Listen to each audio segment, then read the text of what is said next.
This video is intended to offer a brief introduction on the concept of gender identity, as well as outline some of the reasons why discussing gender identity with kids and teens is so important, as well as some of the common challenges that are faced by transgender and non-binary kids and teens, as well as how to support them.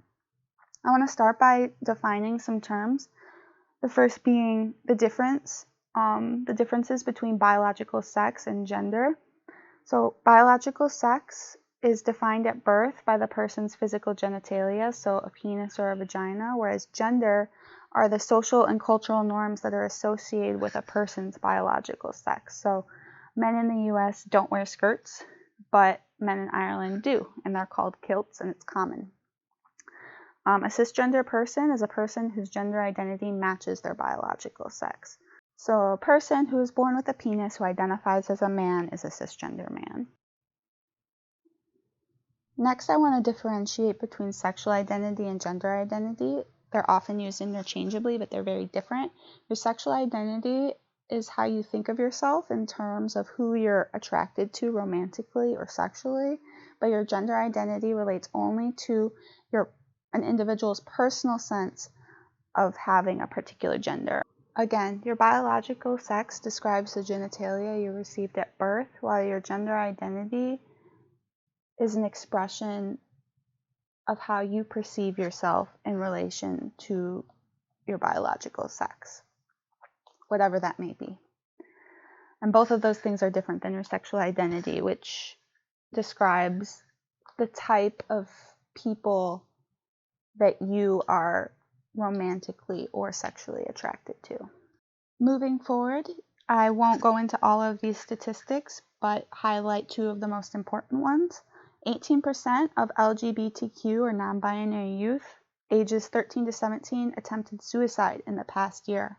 However, LGBTQ youth who felt high social support from their family reported attempting suicide at less than half of the rate of those who felt low or moderate social support.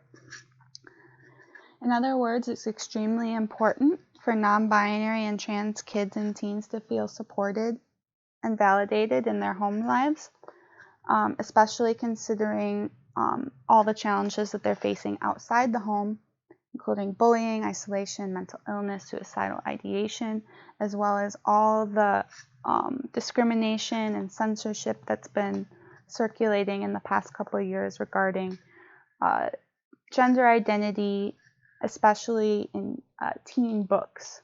There's been a huge escalation of mass book bannings, organizations who are well-funded and well-organized, dismantling and censoring these types of perspectives. That's not to mention the explicit anti-gay and trans legislation that's been finding its way into red states. Most famously, Florida's Don't Say Gay bill, but it does not end there. Finally, I want to offer some ways that you can show support to the trans or non-binary teen or kid that you have in your life. Ask them about their preferred pronouns and honor them even if they're changing. So like all kids and teens, they're going through the process of discovering their identity, and it's really important to respect and validate that process even as it goes through changes. Listen to kids and teens when they open up to you and take what they're saying seriously.